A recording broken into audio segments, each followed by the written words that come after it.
composition. Hey, it's Zoe with Health Talk. Are you suffering from health problems like weight gain, lack of energy, depression, or back and joint pain? Well, now's the time to do something about it today. Listen to this special offer from my friends at the Roselle Center for Healing and visit them online for details.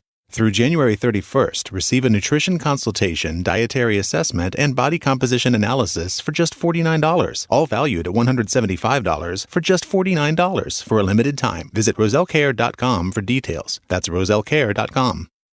At the Roselle Center for Healing, we care about your health and want to help you take your health in a new direction, far from drugs and surgery. Knowledge is the key to optimal wellness and control of your health. We offer free health education on chronic health conditions and natural integrative medicine treatments. Attend Common Conditions of the Foot and Ankle on Wednesday, January 25th at 7 p.m. Space is limited, so register today. Call 703-698-7117 or visit rosellcare.com. That's rosellcare.com. The information provided on Dr. Tom Roselle Live by Dr. Tom Roselle, D.C., interview guests, show co-hosts, or substitute hosts is not intended or implied to be a substitute for professional medical advice, diagnosis, or treatment. It is for general information purposes only. Information from this broadcast should not replace the appropriate consultation and examination process by a licensed physician. Always consult your own physician prior to changing any current medical directive or prescription. Dr. Tom Roselle Live, right now, on 105.9 FM and AM 630 WMAL. Welcome to Dr. Tom Roselle Live. This is Dr. Tom Roselle, live in studio, waiting to take your phone calls on anything you want to know about your health. You know, perhaps you've had a problem, you've tried, you've applied, you've done all kinds of things, and guess what? Doesn't work. Well, here's an opportunity. Let's check it out. Let's see what we can do for you. Call 888-630-9625. That's 888-630-9625. We're in studio today in, kind of a gloomy day in Washington. The weather has not been very supportive. We have tornadoes all over the place and, snow in California and so forth and so on. But nevertheless, sun shines here within us because we're going to give you information that can really affect your health overall.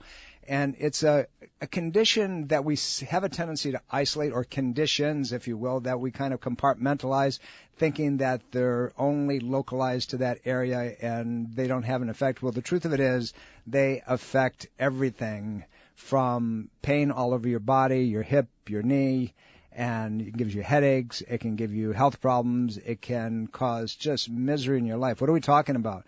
We're talking about foot and ankle problems, foot and ankle conditions. And in studio, to help me get through the weeds on this thing, will be your host, your presenter, this Wednesday evening at the Roselle Center is Dr. Harlan Browning. Good morning, my friend, or afternoon. Good morning to you, Tom. Always a pleasure to be here with you. Oh, buddy. Well, listen, we're going to talk about a problem that you have a tremendous insight with, and it's not a problem, it's problems. It's just that we see people, they're in pain, they're hurting, they're trying to figure out. We have, the diabetic neuropathy that affects the foot, but there's so much more than that. I mean, we can get into things, from everything from gout, to rheumatoid arthritis, and we can talk about osteoarthritis, degenerative diseases. We can, just plain on my feet hurt. And then we can follow it up. The old song, the ankle bone's connected to the knee bone, connected to the hip bone, connected. Well, in this particular situation, it's true. It manifests in so many different ways. Let's get into it a little bit. And, this conundrum called, ankle and foot problems, you see a whole lot of it. Yeah, we definitely see a ton of that. And I think it's important to look at it as maybe a primary issue where the person has actually damaged their foot, or it can be a compensatory issue. A lot of the people that I see with long-standing foot problems get them because the way their posture is developed over time. So it's not really the foot that has the issue; it's the foot that's taking the brunt of the compensation in the body. So we have, when we look at the foot, it's like the hand. We have a lot of different bones. And we have the long bones of the leg going all the way through. And mechanically, this is not an isolated structure. This is something that if something happens to the foot, it can affect all the way up. But conversely, that foot, that lower leg has nerves from the back. It has acupuncture circuits and so forth that are affected from other areas as well. Let's talk about something really simple, kind of get everybody's attention on this. A patient walks in and, they tell you that their feet have been killing them. They have a hard time walking anymore, and you see a patient has got a flat foot and they've got a bunion on one side, and they may have had some orthotics, or they went down to the drugstore and they bought themselves a pair of inexpensive orthotics and they throw them in. But nevertheless, they're still hurting. How do you begin to unfold? And I'm going to get into very specific areas with you later on, but how do you begin to unfold and unravel the why behind this thing? What are you looking for? What do you need to know? What's the evaluation process? Well, first and foremost, the foot's a pretty complex part of the body. There's 26 bones, 33 joints, and over 100 different muscles, tendons, and ligaments. So there is a lot going on there. The foot has several roles. One is to propel us when we walk, and also to hold us up against gravity. So if we don't do those things in accordance to the way the body demands, then we will often see the foot itself start to break down. What are the triggering mechanisms? Why does somebody lose the capacity to walk comfortably, or suddenly they see their ankles are swollen, or they can't even touch them, they can't put pressure, the ankles begin to swell? I think one of the main reasons is poor fitting shoes, high heels. We often forego function for fashion, and that can be a bad thing because over time the foot's going to adapt to it. Specifically, ladies' shoes are very narrow in the toe box. That's the front part of the shoe. So if we funnel all the toes in over time, then everything is going to shrink down in accordance to tendons are going to get tighter, ligaments, and then we're going to start to develop telltale signs like bunions and drop metatarsals and things like that. Well, there's an old axiom in our field that as long as the shoe manufacturers continue to make those kind of shoes you're just talking about for women, we'll continue to donate to the retirement funds because we're going to be in business. Right, and then obviously you deal with the elevation in the heel as well. So when we have an elevated heel, then the back part of your leg, the gastrococcolius muscle, the calf muscle will shorten over time, and that's really counterproductive to the way we should be. And it jams everything all the way up. Without a doubt. You think about it, because women get on heels, even guys today, they're wearing shoes that are not fitting well.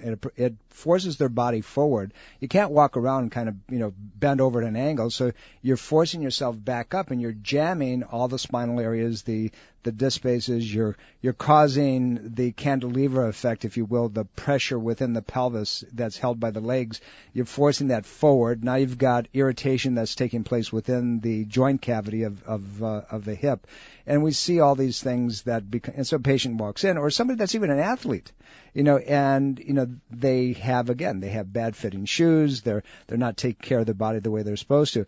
So we have mechanical disruption that occurs over a period of time, and truly people wear shoes that are awful, or they wear them to the point where they no longer have any support mechanism whatsoever. How about the patient comes in and tells you, my feet are throbbing, they hurt all the time, my ankles are swollen. How do you distinguish that? Is that a mechanical problem, or is that a biochemical problem? It certainly could be a mechanical problem that's causing chronic inflammation. So if in that case, I would suspect the person would probably have very flat feet. In other words, be very pronated. But you certainly can find people that have metabolic conditions, like you referenced before, the diabetes. You can have inflammatory type situations that'll cause that. Cardiovascular, that's a big one. As we get older, and we can't reclaim proteins through the bloodstream, then fluids are going to follow those proteins that start to leak out, and then we get what's called pitting edema. So for folks that come home at night, they take their socks off and they can see where the elastic band is. Tight around the ankles. It's tight, and if it's actually depressing in there, that's called pitting edema, and that's often an indication that the cardiovascular system is becoming sluggish, and over time it can be more complicated than that. It can be dangerous. Yeah. It can lead to cardiac failure. Sure. And also lymphatic channel damage as well. Sure. And there's a lot of things. You see people that they're kind of rounded chest and shoulders are sloping forward. The return mechanism for the lymphatic system is at the shoulders, and everything moves up towards that, down the arms to the shoulders, from the lower body to the shoulders, from the head down to the shoulders. And if we have compression or irritation and narrowing of that thoracic outlet, if you will, that shoulder area, then we're not going to drain the fluid, and the ankles are going to be one of the first places that we're going to see swelling over a period of time. How about the person that comes in and they talk about that big toe is throbbing? It hurts, and if they don't wear shoes, it's not as bad, but you start seeing the bunion form. But if they put shoes on, then that bunion gets red, it gets irritated, it hurts, and they take their shoes off, and it takes a little bit of time for it to settle down so they can tolerate it.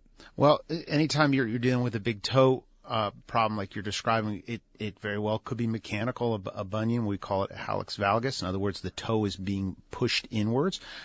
We can't forget about gout.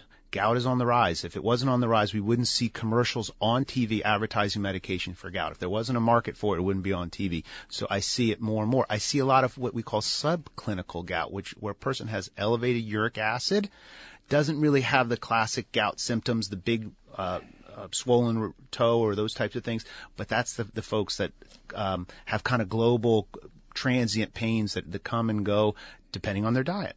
That's one of the reasons I bring it up, because so many people will say that my foot hurts. And they go, and again, as you said, as a subclinical presentation, the uric acid is maybe borderline, but they don't catch them in the flare. They go after the flare is over. That's because of the foods that they're eating and so forth, and they can't process it. And, I'll look at the patient. I said, this is gout. And he said, how can it be gout? So we begin to explain, the process. The big toe, interestingly, and if you look up gout in traditional medical textbooks, they're going to say, well, it happens commonly in the toe, ankle, then the knee. It can happen in other joints as well. It can be systemic and go into the shoulders. But gout, as the reason that it happens in the big toe, and gout is a liver metabolism problem, is in Chinese medicine, the acupuncture system, the channel for the liver starts in the big toe. And so the Chinese will tell you it's stagnant energy. It's not moving. It's caught there. So you have all this nonsense and these crystals and so forth end up in, and it's painful and it's ugly, and it mechanically it alters everything. Yeah, and certainly over time, you can get gouty arthritis, which means that the joint is actually degenerating because the gout it's causing inflammation, then it heals. Inflammation, it heals, and then it breaks down, and you can see it on X-ray. So we certainly don't like to see that. I mean, you've talked about, we've touched upon the gout, we've touched upon osteoarthritis, we've touched upon, I mentioned rheumatoid and so forth, and degenerative osteoarthritis and so forth. These things become significant, and they can become worse with an inflammatory reaction. And then there are people who simply, as you talked about it earlier when we first started the program, is that mechanically they're not being supported properly. How do you distinguish between the two of them? Patient comes in, how do you know it's not a metabolic problem and it's only mechanical? And we're going to get into the fix in the second half of the program. Well, I mean, certainly the history of the problem. When did it start? Provocative factors, alleviating factors, what helps the issue. Family history helps you understand that. A thorough physical exam. You need to look at the foot or the big toe. X-rays can be very helpful. If it's an older person, you're considering there to be some degenerative things. Watching the person stand and watching the person's walk. That's the gold standard for me. Do we see changes outside of what we would consider to be the normal biomechanics? And we can take it even one step further. We have a machine in the office that actually has the ability to measure the amount of force when you walk, so we can quantify how far you've moved from normal. So you put all those things together and you have a pretty good understanding. Do we have a primary foot problem? Is it secondary to something else? Or is there some sort of metabolic consideration that hasn't been found out? So mechanically, quickly, before we have to come up to the break, if it shows up as a mechanical problem, how much of it is localized as a primary, even in percentages? How much it is secondary to other structures, whether it's the low back, the pelvis, and so forth? How do you weed out that differential?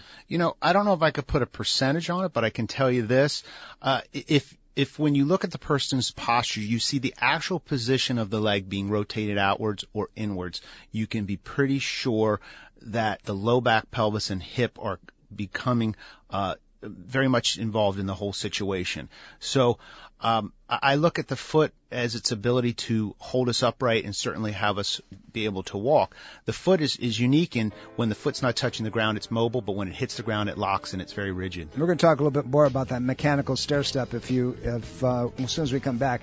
My guest in studio, your presenter and your host this Wednesday evening, the 25th of this month. It's almost over. My God, we're getting through already. Dr. Harlan Browning, love to have you as a guest. Call 703-698-7117, 703-698-7117. We'll be right back. Don't go away.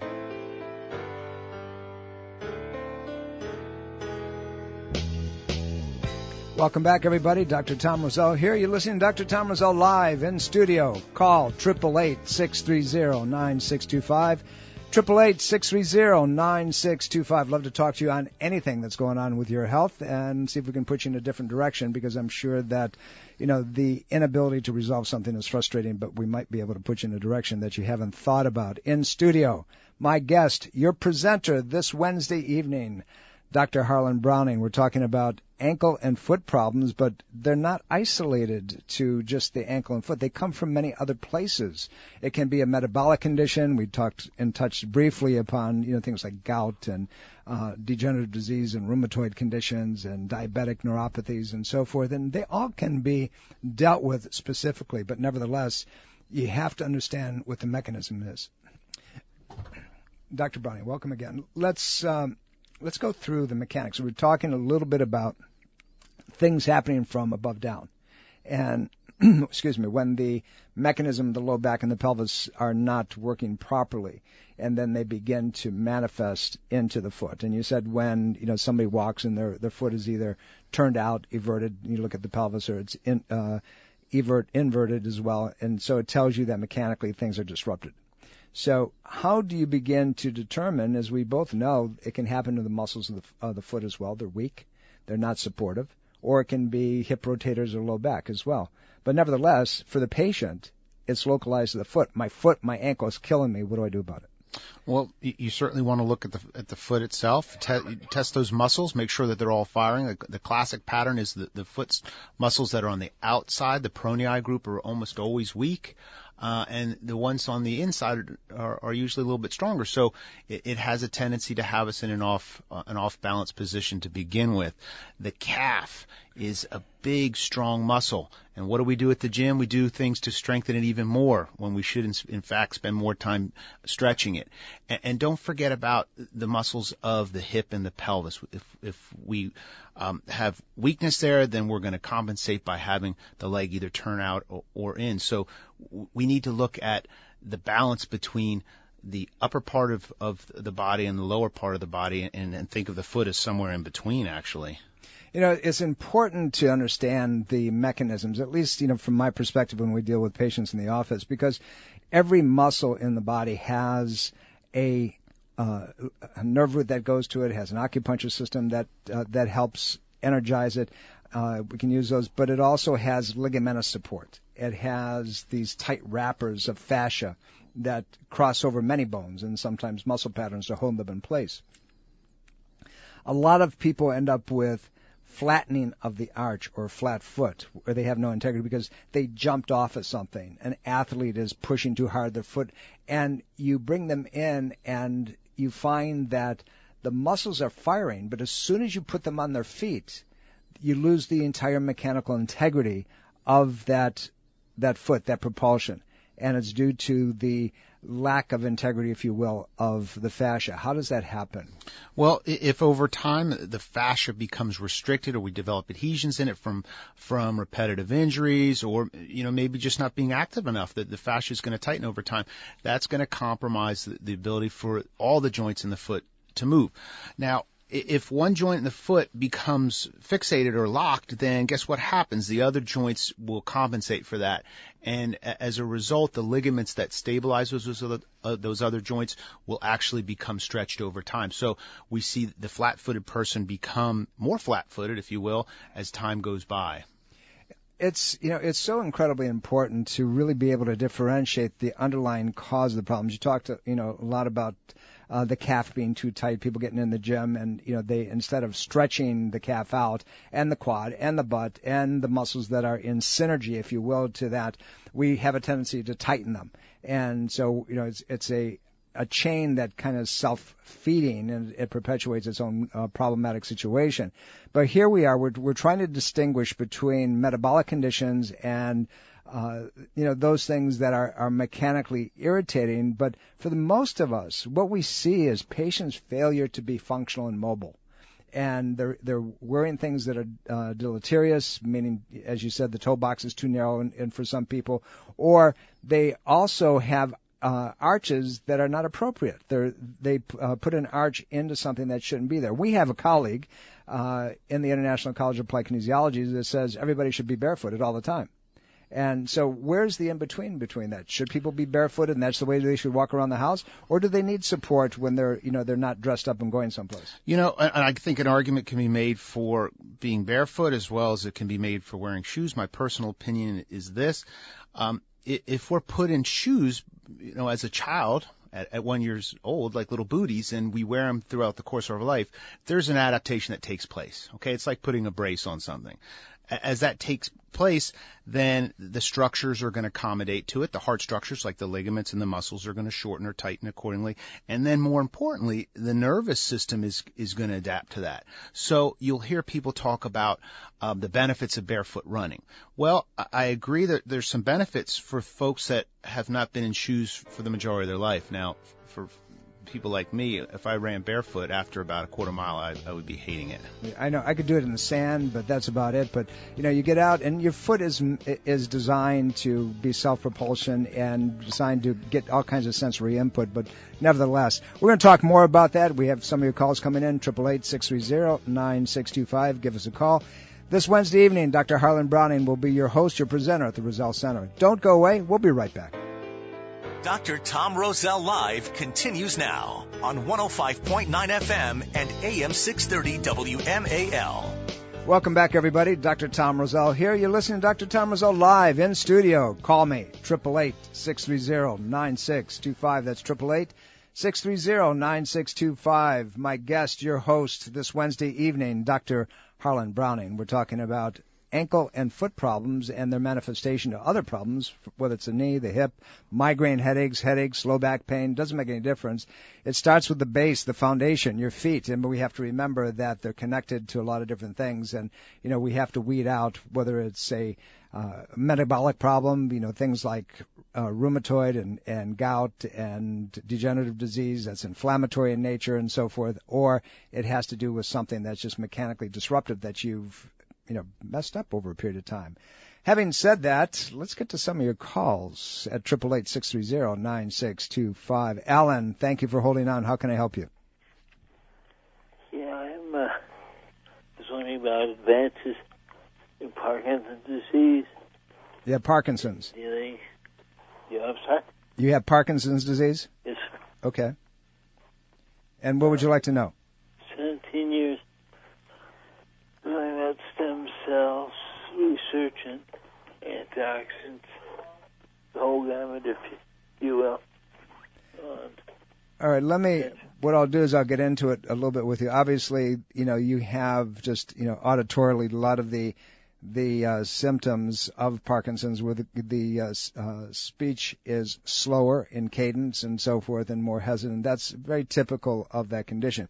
Parkinson's disease manifests itself in many different ways. And, when the symptoms become straight up, you have the trembling, you have rigidity in the body, the slowness of movement within the system. The posture is not able to be supported properly. And then you go into other things from, tiredness and voice changes as you're showing, and difficulty sleeping, digestive functions, and it goes on. The point of it is that this is a problem that is one that is a result of brain degeneration and the loss of a neurotransmitter called dopamine, and the neurological damage comes from inflammatory reactions within the system.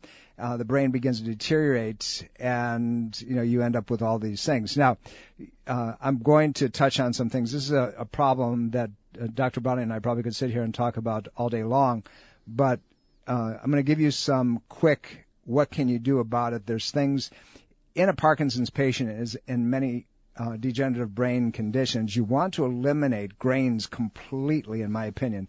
No grains whatsoever. You want to make sure that you get some raw foods, raw fruits, raw vegetables, but you can juice them and leave the pulp in. You never want to take the pulp out because there's way too many antioxidants within the pulp, and you want to have that, and also maintains fiber, and that's where you have to have that. Constipation is very common with a Parkinson's patient. the really good fats, things like avocados and coconut and even old-fashioned good free-range organic butter straight up, and sprouted nuts and seeds and things of that nature, flax oils, cold pressed olive oils, vitamin E's. Those things are great. The omega-3 fatty acids are really important at very high levels, and so is DHA. Green teas, because they have such high levels of polyphenols, helps fight the damage of free radical formation, and also elevates dopamine in the brain, believe it or not. It actually will, if you have any neurological problem and you start drinking 3 large cups of green tea every day, you'll find that there's a huge shift in mitigation in how the brain functions and works, providing that you're not doing other things to damage it. So you got your finger in the dike, but the dam is still filling up. You've got to get rid of, all the processed foods, the artificial sweeteners, but, more importantly, give our office a call. Dr. Browning has a specialty in neurology and neurological pathways. Between him and our acupuncture department and our functional nutrition department, functional medical nutrition department, we see a lot of people get a tremendous amount of help in these areas. But, just kind of cap, you want to make sure that you're getting things that are high in your omega-3s, and we talked about them, medium chain triglycerides like coconut oil, your raw fruits and vegetables, cold pressed olive oils and things of that nature. So, but a lot can be done, Alan, and if we can help you, come in, see Dr. Browning. Matter of fact, this Wednesday evening would be a great time to come in, not only to listen to this condition and ankle and foot pain, but also ask Dr. Browning what you'd like to on any other condition. 888-630-9625. That's 888-630-9625. That's the number here at the studio, and our number at Roselle Center for Healing is 703-698-7117, 703-698-7117. Register for Dr. Browning's class, and I promise you, those of you who heard the professor over the years know that Dr. Browning is above the cut when it comes to tons of information and extremely capable in putting out the fire in so many different things, this being one that he has a tremendous insight into. Dr. Browning, let's get back into topic a little bit here, and obviously we'll take other calls as they're coming in. What, as you're dealing with a foot and ankle problem, let's talk with a patient who has a myofascial irritation, a fasciitis, if you will. We touched upon it just a moment ago. And we're dealing with, pain, very painful area in the Achilles tendon and so forth. How is that treatable? Because so many people are going out for steroid injections, and then the doctor says, "Well, that's too tight. We got to cut the Achilles tendon," and all those crazy things that take place. What's your take on it? Oh yeah, but these are very treatable. If it's something that's an on again, off again, or chronic type thing, then I'm pretty sure that person has some mechanical problems in the ankle or maybe even in the hip that have to be stabilized unless they just want to deal with this ongoingly. Overpronation, the foot is too flat, will certainly cause that Achilles tendon to be under more stress and actually causes it to bow. So when we pull on the tendon too much, the tendon becomes inflamed. As it becomes inflamed, we lay down scar tissue, and you'll often see people get knots in there. And if it's in place for long periods of time, you'll actually see calcification. You'll get calcium deposits in the Achilles itself. The injections, the cortisones, and those types of things will reduce the inflammation. They certainly won't fix the mechanical problem that started it, though. Let's go to the phones. Joan, thank you for calling. How can we help you? Well, thank you. Right at the beginning of the program, you mentioned like when you wear your socks all day, and then if you have a depression, that could be circulation. And I wear these little, I call them like tennis socks, or just little small like footy kind of things with a tennis shoe. And always at the end of the day, when I take off my socks, I have a depression where that elastic was. Yeah, so hi, Joan, it's Dr. Browning. Yeah, that's what's called pitting edema, and what that typically means is your body's having a hard time pushing the fluids back into the circulatory system to recirculate it. Some of the common reasons that happens is we're too sedentary, we don't move enough. There's too much constricture in the calf itself, so it actually physically pinches the lymphatic channels, and the lymphatic is more or less kind of the sub-pump of the body. It pulls fluids back in there. And it can also be a side effect of an underlying cardiovascular issue we might not know we have, or even side effects of different medications. What kind of socks or what do you recommend people wear? Well, no, it's not that we're recommending a specific type of sock, but what I'm saying is that imprint that you're seeing from the sock itself is a sign that there might be an issue that should be looked at. Okay. Joan, let me ask you a question before you get off. Do you take any medications? Yes, I do. What do you take? Lovastatin. Okay. So one of the side effects of the drug that you're taking is the depletion of something called coenzyme Q10, CoQ10, yes, which leads to cardiac failure over time. And yes, if you're taking and Dr. Roselle, I do take 200 milligrams a day of CoQ10. Yes. All right. I do. That may or may not be enough. Depends on the type and whether you're absorbing it or not. And there's other pieces to that. But with any statin, here's an interesting thing. Go to there's an interesting article that was produced, actually two of them. One that was released about 3-4 years ago, and it was published in the New England Journal of Medicine, and it talked about the actual effect of any kind of statin on the cardiovascular system. You can look it up; it's there. And they did a study of this one was for men, and it was over 1,000 people. But they also did other studies that have going back over 15 to 16 years, and many of them were on women. 2 years ago, last August, the FDA released a report. They basically had to do 180 turn on the recommendation for aspirin. Aspirin also decreases CoQ10 throughout the entire body, not only in the heart but the brain and other places. And they said that people who were on aspirin or aspirin-type substances had the worst cardiovascular outcome, period. And you can look that up for yourself. Just go, I do take that 81 milligrams of aspirin a day. Yep. So in my opinion, go read the articles. It's not okay. You're hurting your body dramatically. And unfortunately, way too many people are being put on statins, our opinion, because, it's just standard of care without asking the question why. And, when I was in school years ago, normal cholesterol level was 225 or less. Normal LDL levels, which are supposed to be the bad cholesterol, it's actually a protein, a lipoprotein, was 135 or less, 130 or less. And, you needed to be above 50 for a female for HDL and above 45 for a male for HDL. Now, the thing of it is, those really don't tell you anything because you don't have any of the subfractions that break them down into the more specific components. We call that a VAP test, and all of a sudden there was a big push by drug companies and so forth to get rid of the VAP. There's a couple companies that do that in the subfractionated areas. However, my opinion is that you need to really do your research and to get to somebody who can advise you properly on these. There's a whole lot more that I could ask you, but you need to really look at this in detail. Joan, take that, look it up. If we can help you in any way, please get a hold of us, and we'll be more than happy to guide you.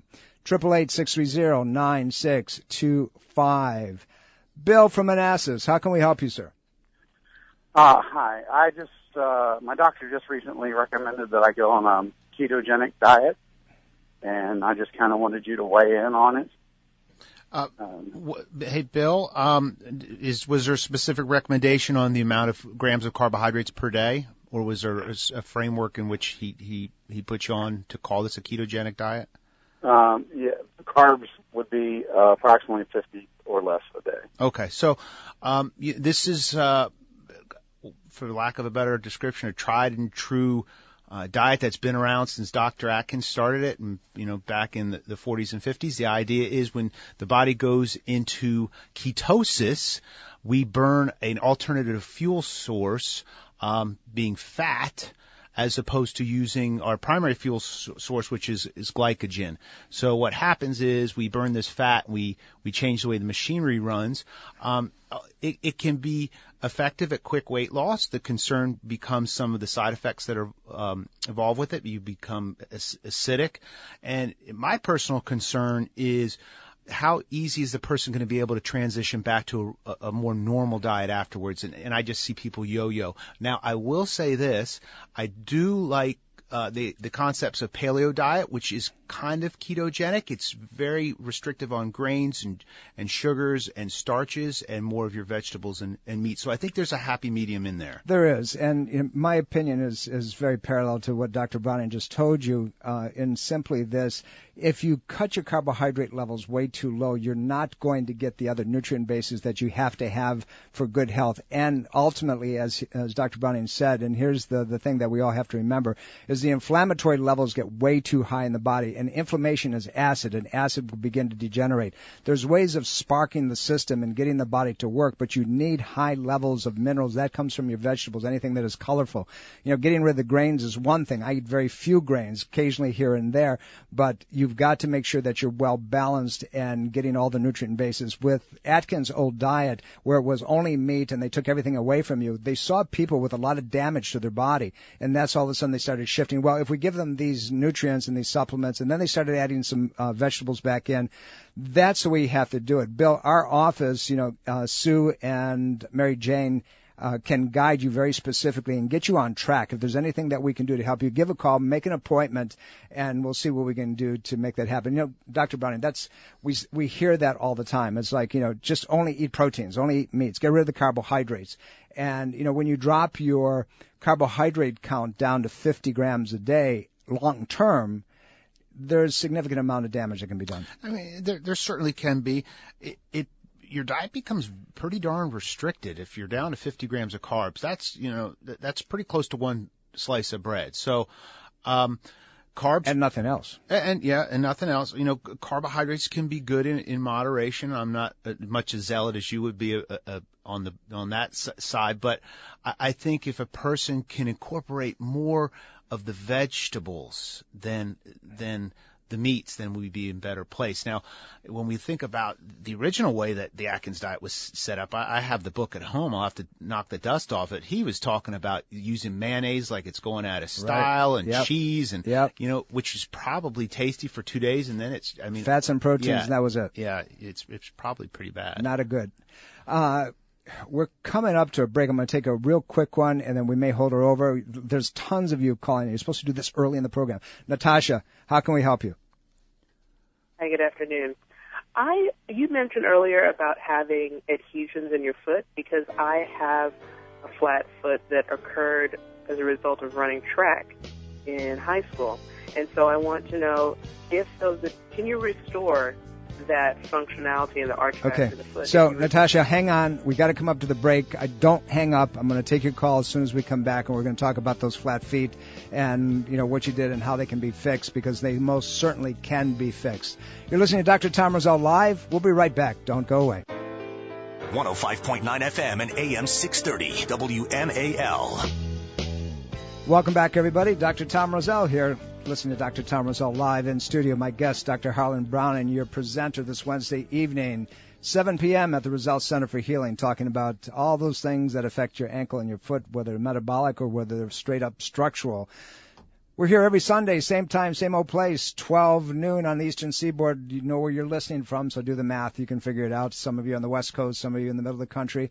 Love to have you listening in, and we try to answer your questions as quickly as we possibly can. Let's go back to the phones. There's so many of you hanging in there at this point. Natasha, so you have flat feet, and you did, because you're an athlete, and you want to know if they're reversible. Is that right? Correct. Okay, Dr. Browning. Hi, Natasha. Reversible in the sense that you have pain. Without a doubt, that can be addressed. I don't think the issue with people who are having flat feet is to make their arch come back as much as it is to make their arch more functional for them. That can be done therapeutically by addressing weakness patterns in the muscles and certainly the fascia itself. Or you might even consider a semi-rigid orthotic to help coax the arch up. You don't want a hard, fixed orthotic because it just basically props it up. You want something in between that allows the foot to actually pronate, because pronation is good. That's a normal function of the foot. We go from supination to pronation. It's when we become overpronated that things become bad. So I think a lot of folks think that they need to fix the flat foot, meaning they need to restore the arch. That typically doesn't happen. It's more or less stabilizing the arch. It's a matter of functionality. Right. As long as the muscles are firing properly and the wrap around the foot that we talked about, the fascia is intact and you're not in pain, but you have normal mechanical optimization for your body, for your foot, that's what's important. And when we're dealing with athletes, whether they're professional athletes or the weekend warriors like so many of us, that's what we strive for, to get that to work. Does that make sense to you? It does. And where does Dr. Browning practice? He practices at the Roselle Center in Fairfax, right off National Capital Beltway. So we're real quick for a lot of folks, literally 1/3 to a half a mile from the exit on Route 50, and that's where the class is this Wednesday evening. Join us. A world of information. You'll get a lot of feedback. Natasha, really appreciate your phone call. Tim, got a couple minutes. How can we help you, sir? Tim. Hello. Yes, sir. How can we help you? Got to make it quick. Yes. Okay. I'm overweight. I've had gout. I've also but my feet have always turned out. When I was a kid, they put some special things on my feet, like orthotics. But now I'm like 45, and my feet are turning again. Yeah, so Tim, if your feet turn out, that's probably because there's just too much tightness in the hip muscles itself. The obvious thing to start with would be to drop some weight. Number one, that's going to take a lot of the stress off your foot. Number two, it's going to greatly help the gout situation. And as I said earlier on in the show, repetitive bouts of gout they'll damage the joint over time. So a heavy purine diet, lots of meats and things like that, alcohols, fried foods will cause gout. So you want to kind of go in reverse and implement more vegetables and just drink water and stay away from the preservatives and inflammatory things. Dr. Browning, I have one for you. One of my patients said, every time that I have a piece of chocolate, I get gout. I get a flare-up. My toe throbs. And I sat there and I went through the whole thing, and the only thing I could remember was the metabolic process that is affected in the liver, and just by deficit backs its system up, and because of the inflammatory reaction. Yeah, that's interesting. I don't know if one piece of chocolate will do it. Maybe there's some sort of psychological thing going on there. Maybe. I don't know. Because I sat through and I thought about that and thought about it, and I said, wait a minute, there's nothing I really understand about this unless they're simply allergic to it and it's causing more of a backup within the liver. Yeah, that sounds more likely. And then purine metabolism, isn't working the way it's supposed to. We're coming up to the end of the program, and we're leaving a whole bunch of you on the line. I'm so sorry. I wish we could make this 3 hours long. We'll be right back next week, same time, same place. Bye. Are you dental phobic? Do you neglect your dental health because of fear and anxiety? A beautiful smile begins with exceptional dental care, and you can trust in the expertise of Soft Touch Dental Care and Dr. Michael Chung. Soft Touch Dental Care is unlike any dentist office you'll ever experience. Their warm and welcoming environment is designed to soothe fears and anxiety the moment you arrive, and they're especially pleased to pamper their honored guest patients. Dr. Michael Chung is a professional and leading expert in all areas of comprehensive dentistry, including cosmetic, sedation, neuromuscular, TMJ, and implant dentistry. Offering state-of-the-art technology, Dr. Chung can give you the smile of your dreams. Arrange for a complimentary consultation today with Dr. Michael Chung and experience the expertise that makes Dr. Michael Chung so unique. Call 703-319-6990. That's 703-319-6990. Or visit bestinsmile.com. That's bestinsmile.com. Breast cancer is a major health risk to all women. It can silently grow uninterrupted for years. The Roselle Center for Healing reminds all women to conduct monthly and annual breast exams, and consider a thermography scan from the thermography centers as an adjunct to your routine breast exams. Thermographic imaging can detect abnormalities years before a mammogram, and it's safe and non-invasive. For more information, visit thermographycenters.com. This is Dr. Tom Roselle, author of Ageless Health. Health is a do-it-yourself program. My book, now also available in audio version, is a step-by-step program of how to take control of your health and wellness without drugs or needless surgery. You have the capacity to change your health and level of well-being. Take control of your health today and order Health is a Do-It-Yourself program. For more information and to order, please visit agelesshealthbook.com. That's agelesshealthbook.com.